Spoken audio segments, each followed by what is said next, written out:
الصلاة والسلام على رسول الله وعلى آله وصحبه من والاه ثم أما بعد. I'd like to thank my noble brothers at Sunnah Scene as well as my brothers at Sunnah Saga for organizing this class and this regular class bi'idhnillahi ta'ala. And in this class, if Allah subhanahu wa ta'ala allows us to, as is announced and as the title shows, it is a class specific for the sisters. Bi'idhnillahi ta'ala, we chose to start with a book, Al-Fatawa, Al-Wadi'iyya, عن الأسئلة النسائية. الفتاوى الوادعية عن الأسئلة النسائية. أو الأجوبة عفوا الأجوبة الوادعية على الأسئلة النسائية. So the questions of, or the answers of the Sheikh of our Sheikh, الشيخ مقبل بن هادي الوادعي رحمه الله, Sheikh of our Sheikh, الشيخ أبو حفص البعداني, Allah preserve him and protect him. So his answers regarding questions that came from sisters, from women.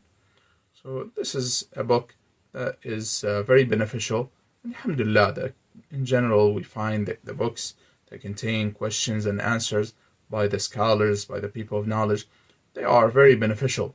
People of knowledge have always benefited from answers of other people of knowledge. You find, for example, Majmu' Fatawa Shaykh al-Islam ibn Taymiyyah rahimahullah, the collection of the fatawa, of the verdicts given by Shaykh al-Islam ibn Taymiyyah rahimahullah. There is no doubt that it is one of the very beneficial books of knowledge. Many volumes, depending on the prints. Most of them are more than 10 volumes by the bounty of Allah subhanahu wa ta'ala, very beneficial. And likewise, the fatawa, for example, of Al-Lajna Da'ima, the permanent committee of Ifta', you find that the people of knowledge continue to read them, including our Shaykh Shaykh Abdul Rahman Al-Umaysan, Hafidhahullah. He has regular classes in which he reads fatawa by the people of knowledge, verdicts by the people of knowledge. And he mentioned to me that his Shaykh, Shaykh Abdul Muhsin Al-Abbad, Hafidhahullah, he actually loves those classes of reading verdicts by senior scholars, by the permanent committee and other than them. So alhamdulillah, and this is something that is very beneficial, bi'idhnillahi ta'ala, to go through questions and answers. And especially the case that many times you find that those questions are repeated. You find that the same, most likely if a sister has a question regarding a matter, many other sisters are going to have very similar questions. So this is something that you find that the same question comes, or in general, we find that the same questions come over and over and over. So bi'idhnillah ta'ala, listening to the questions and the answers of the people of knowledge is something that is very beneficial. And inshallah, we before starting with the book, before going through the book, my brothers at Sunnah Scene in Kuala Lumpur, Malaysia, Masjid al-Sunnah. And this class, inshallah, we will combine a little bit of Arabic. It will be mostly English, bi'idhnillahi ta'ala, but we will, as far as reading the actual book, bi'idhnillahi ta'ala, reading the questions and the answers, inshallah, we will read them in both Arabic and English. I don't think the book itself is translated, so we will go through it, we will read it in Arabic, inshallah, and translate the questions and the answers to English, bi'idhnillahi ta'ala. And my brothers at Sunnah Scene in Kuala Lumpur, Malaysia, Hafidhahumullah wa ra'ahum, Allah preserve them and protect them and reward them with good. They've asked me that we start the class, or that we, as part of the class, that we take some questions from sisters. And alhamdulillah, inshallah, we will do that bi'idhnillahi ta'ala. And as part of this class, inshallah, this first class, we will take 2 questions from sisters. And the questions, I think the brothers, they've arranged for a Telegram channel or a Telegram group where the sisters can post their questions.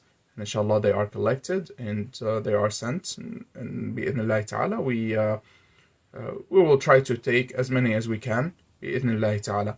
So as part of this first class, we will take the first 2 questions, or 2 questions that we received. The first one is from a sister, and many of these things, of course, will come later, bi'idhnillahi ta'ala, but just for the, because the sisters يعني asked بإذن الله تعالى. We will go ahead and answer their questions بإذن الله تعالى. So the first question was the ruling, regarding the ruling of reciting Quran while on her menses, while on her period. السؤال الأول هو ما حكمه. السؤال الأول الذي جاء يعني إلى الإخوة في مسجد السنة في كوالالمبور من بعض الأخوات هو حكم قراءة القرآن للمرأة الحائض. قال أهل العلم, the people have now said, قراءة القرآن للمرأة الحائض لا بأس به بإذن الله تعالى على الأرجح من قولي العلماء. The stronger opinion from the different opinions regarding this matter is that it is permissible for the woman who is on her menses, who is on her period, to recite Quran بشرط ألا تمس المصحف, with the condition that she does not touch the mushaf, the Quran, بل تقرأ إما من حفظها, rather she is allowed to recite from her own memorization, أو من بعض التفاسير, يعني التفسير الذي يكون معه فيه يعني القرآن وحوله مثلا تفسير, فلا بأس لها أن تقرأ منه, or the books of tafsir where you find the Quran itself is in the book itself, and then you find the tafsir, for example, around it on the borders or on the boundaries. In that case, she is allowed to touch that. فيجوز لها أن تمسه, أو أن يكون بفضل الله ما تيسر في هذه الأزمان في هذه الأزمنة من الأجهزة الإلكترونية. Likewise, what we have today from electronic devices, فيجوز بإذن الله للمرأة الحائض مثلا أن تقرأ القرآن إما من الحاسوب مثلا, أو من الهاتف الجوال, أو من الأجهزة المحمولة. So it is permissible for the woman who is on her menses to recite the Quran using any electronic device in general. So instead of touching the mushaf, the Quran itself, that she touches, she carries an electronic device, whether it is a computer or a cell phone or a tablet. There is no harm بإذن الله تعالى. والسؤال الثاني عن حكم سفر المرأة لأداء العمرة أو غيرها من الأماكن مع نساء, مع مجموعة من النساء بدون محرم. So the second question is regarding a woman traveling with a group of women without a mahram, without a male relative, unmarriable kin, or her husband. So with women in general to perform umrah, or for any other reason to travel without a mahram, without a male guardian, without a male unmarriable relative. So يعني لا شك أن هذا لا يجوز. There's no doubt that this is not permissible. لقول النبي صلى الله عليه وسلم لا يحلن لامرأة تؤمن بالله واليوم الآخر أن تسافر مسيرة يوم وليلة بغير ذي محرم. The Messenger صلى الله عليه وسلم, he said, it is not permissible for a woman who believes in Allah and the last day to travel the distance, the walking distance of a day and a night.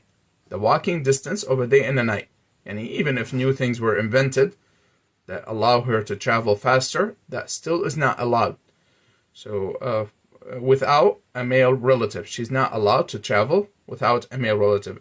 Furthermore, the people of knowledge, they say, even if the woman, she has the ability to go and perform Hajj, she has not performed Hajj yet, and she has the wealth, she has the physical ability, but she does not have a male relative who can travel with her, then the conditions for the obligation of Hajj have not been met for her, and therefore Hajj is not yet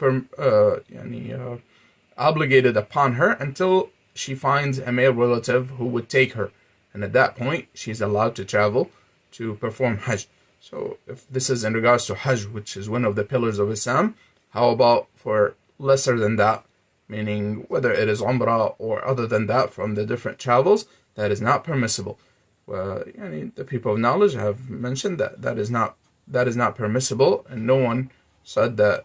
The people of knowledge, they say, even if it is the case that she has other females, other sisters with her, that does not make it permissible, because she needs to have a male relative. Now, And this is unlike the ruling in regards to when a man is allowed to be with a woman, that if there's more than one woman, with a second woman, the khalwa, being alone with a man, is removed. The ruling of khalwa is removed if she has another sister with her. Naam, and inshallah, those details will come later. بإذن ta'ala. Naam. So, as to start with the book, يعني نبدأ بإذن الله تعالى بقراءة الكتاب، وهناك أسئلة أخرى إن شاء الله نؤجلها إلى الدروس القادمة بإذن الله تعالى. فيقول يعني نبدأ بقراءة الكتاب، والباب الأول الذي ذكره أو الذي جمعت هذه الفتاوى فيه هو ما يتعلق بطلب العلم. So in this book, the first chapter in which those answers were collected, the first chapter is regarding seeking knowledge. قال يعني من جامع الكتاب فتاوى تتعلق بطلب العلم, verdicts connected to seeking knowledge. السؤال: طالبة علم في المسجد إذا رجعت إلى البيت فعليها بمراجعة ما تعلمته، وذلك يتطلب الوقت الكثير، ولكن هي تعلم أن شغل البيت بانتظارها، فعليها أن تساعد أمها، والعمل في البيت يأخذ كل الوقت، وطلب العلم يحتاج إلى تفرغ تام، فإذا عملت في البيت لم تأخذ الكثير من العلم، كيف توفق بين هذا وبين التفرغ للعلم? So the first question is regarding a student of knowledge, a sister. Again, those are questions related to sisters specifically. So a sister who is a student of knowledge and she studies in the masjid. And the question says that when she returns home, she needs to go back and review what she learned and study what she learned. And that takes a lot of time. However, she is busy with some of her housework. And she needs to assist her mother. Of course, يعني قول السائلة فعليها أن تساعد أمها يدلنا على أنها تعيش مع والديها وأنها غير متزوجة. So the fact that she needs to assist her mother here in the question, it tells us that she is not married and she lives with her parents. قالوا والعمل في البيت يأخذ كل الوقت, and work at home takes all of her time. And seeking knowledge requires a lot of time, and it requires the person to free himself to seeking knowledge. So if she works, if she takes care of her housework or the housework of her parents, she assists her parents with their housework, she would not be able to gain a lot of knowledge. How does she combine between the two and between helping her mother with her housework and freeing herself to seeking knowledge? قال الشيخ رحمه الله, so the Shaykh, may Allah have mercy on him, قال إن استطاعت أن تتملص من الأعمال الدنيوية فعلت. If she's able to escape from doing the housework or the worldly affairs, then she should do so. Meaning, يعني ينبغي أن نفهم أن المقصود هنا أنها إذا لم يكن هناك حاجة يعني ماسة لشغلها أن تفعل ما تحتاج إليه أمها وحتى تتفرغ لطلب العلم. So here we should understand that what this means, if she's able to escape from her يعني work in the worldly affairs, she should do so, meaning that if she is able to, for example, there is no dire need and there is no, her mother does not specifically ask her, and rather, if she wants, she can help. If she wants, her mother is okay with her not helping with the housework and rather staying busy with her with seeking knowledge. So he said if she is able to escape or not do the worldly affairs or minimize the worldly affairs, then she should do so. وأنصحها بهذا, and this is what I advise her to do. فإن لم تستطع, if she is not able to, فعليها أن تنظم وقتها, then upon her is to manage her time. وهذه نصيحة طيبة, موضوع تنظيم الوقت. يعني إذا نظم الإنسان وقته بإذن الله يحصل علما كثيرا وهو لا يشعر, يعني ينتج ويفعل الأشياء التي عليه أن يفعلها من أمور الدنيا, وأيضا يستطيع أن يحصل علما كثيرا بتنظيم الوقت. And this advice is without a doubt a great advice from the Shaykh rahimahullah, that time management is a very useful tool. By way of time management, a person, by the bounty and the mercy of Allah subhanahu wa ta'ala, is able to do a lot of the worldly affairs, take care of his worldly affairs, as well as seek knowledge. So there is no contradiction and there is no conflict between taking care of the worldly affairs as well as seeking knowledge. نعم. قال وأن تجعل الجزء الأكبر لطلب العلم, and that she should make the largest part of her time for seeking knowledge. وجزءا للأعمال الدنيوية, and to make a part for worldly affairs and taking care of her worldly affairs and worldly work. فلا يستطيع أحد أن يحصل العلم النافع إلا إذا كانت الدنيا تابعة للعلم. And here the author rahimahullah, the Shaykh rahimahullah, he said that one cannot gain the beneficial knowledge unless the worldly matters are a follower to knowledge and seeking knowledge. Meaning that seeking knowledge is first and has precedence over the worldly affairs, and then after that come the worldly affairs. قال أما إذا كان العلم تابعا للدنيا فلا والله المستعان. As for making knowledge and the matter of seeking knowledge to be a follower and to be after and to be inferior in one's eyes to the worldly affairs, then no, this should not be the case. والله المستعان. And we seek the assistance of Allah in regards to that. قال السؤال الثاني أو السؤال الذي بعده: إذا كان طالب العلم الشرعي أو غير الشرعي في الجامعات فإذا كان فيه اختلاط فهو حرام بين، وإن لم يكن فيه اختلاط فأين آية القرار؟ إذا كان طلب العلم الشرعي. So the sister asked if seeking knowledge, the Islamic knowledge, is either the Islamic knowledge or anything, studying anything in general, is in universities. If there's free mixing between men and women, then clearly it is impermissible. However, if there is no free mixing, then what about staying the ayatul qarar, the verse or the ayah in the Quran which commands the women to remain in their houses? So the sister asked: فكثير من المسلمات يفهمن أن الابتعاد عن الاختلاط في المدارس هو القرار بحيث ما زلن يخرجن كثيرا من بيوتهن نرجو التوضيح. So the sister asked that many sisters and many women, they think, and in their mind, that if they are not in a free mixing, in an environment of free mixing, then it is as if they are remaining in their houses. It is as if they are obedient to Allah subhanahu wa ta'ala in regards to the command that they should remain in their houses. So they end up leaving their houses quite often. So we ask you to clarify this matter. The question to, again, Shaykh Muqbil Al-Wadi'i rahimahullah. قال الشيخ رحمه الله. So the Shaykh rahimahullah, may Allah have mercy on him, he said: القرار هو البقاء في البيت. As for القرار, وقرن في بيوتكن, and referring to the ayah, وقرن في بيوتكن, remain in your houses, then it is to remain in the house. وهذا لا إشكال فيه. And this, it is clear. There is no problem in understanding that. وأما معنى قوله وقرن في بيوتكن في ظرفية فالمراد ابقين في بيوتكن. So as for the ayah وقرن في بيوتكن, then it means remain in your houses. ويجوز لها أن تخرج للحاجة الضرورية. So he said, and she is allowed to leave if there is a need or if there is a reason. أما مسألة الدراسة, as for studying, والجامعات, and as for universities, فالصحيح أنها عطلت كثيرا من النساء عن العلم النافع. In reality, they kept many of the women busy from the beneficial knowledge. وعطلتهن عن الزواج. They also kept them busy away from getting married.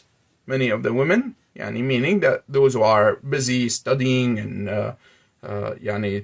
running behind their careers and collecting degrees and running behind their careers, it keeps them away from getting married. ربما لا تتزوج المرأة. Perhaps a woman does not get married in this case إلا بعد أن تنتهي من الجامعة, until she is done with her university and until she receives her degree. وربما لو تزوجت بعد 15 سنة ما يأتي قدر 20 سنة إلا ولها 3 من الولد. Perhaps if she gets married after 15 years, 20 years pass and she has 3 children. فصحيح أنه يعتبر تعطيلا. In reality, this is considered that she is neglectful of the matter of getting married. وينبغي أن يعلم أن مدارسنا وجامعاتنا وهكذا أيضا مستشفياتنا ليست مبنية على أساس إسلامي، إنما هي مبنية على تقليد أعداء الإسلام. عفوا. So he said we should understand that our schools, our universities, even even our hospitals are not established upon the correct Islamic establishment and foundations, but rather they are built upon imitating the disbelievers. فقال رحمه الله قال فأنا أنصح بالبقاء في البيت. He said, I advise them to remain in their houses. وقد سمعتن قول النبي صلى الله عليه وسلم المرأة عورة فإذا خرجت استشرفها الشيطان. He said, you heard the statement of the Messenger صلى الله عليه وسلم that the woman is a awra, is meaning that she should be covered. And when she leaves, the shaitan takes over, meaning he beautifies her. The shaitan beautifies her for the eyes of the people. أي يقول لها إنك لا تمرين بأحد إلا أعجبتيه. He tells her, he whispers in her ear that you do not pass by anyone except that you make him have desire towards you. You make him have desire towards you. ويقول النبي صلى الله عليه وسلم, هذا حديث صحيح صححه الشيخ مقبل رحمه الله, and this hadith is graded authentic by الشيخ مقبل رحمه الله. والشيء من باب الشيء بالشيء يذكر. الشيخ مقبل لا شك أنه من العلماء المحدثين, ممن اعتنى عناية خاصة بعلم الحديث رحمه الله. And we should point out that الشيخ مقبل رحمه الله, the scholar, the sheikh who answered those questions, is one of the known scholars to have studied and have taught the science of hadith and the authenticity of the hadith. So he was from the scholars of hadith specifically, and he had he was very strong in regards to the matters of hadith رحمه الله تعالى. طيب وقال ويقول النبي صلى الله عليه وسلم, he said, and the Messenger صلى الله عليه وسلم says, ما تركت بعدي فتنة أضر على الرجال من النساء. I have not left a trial after me that is more harmful upon the men than the women.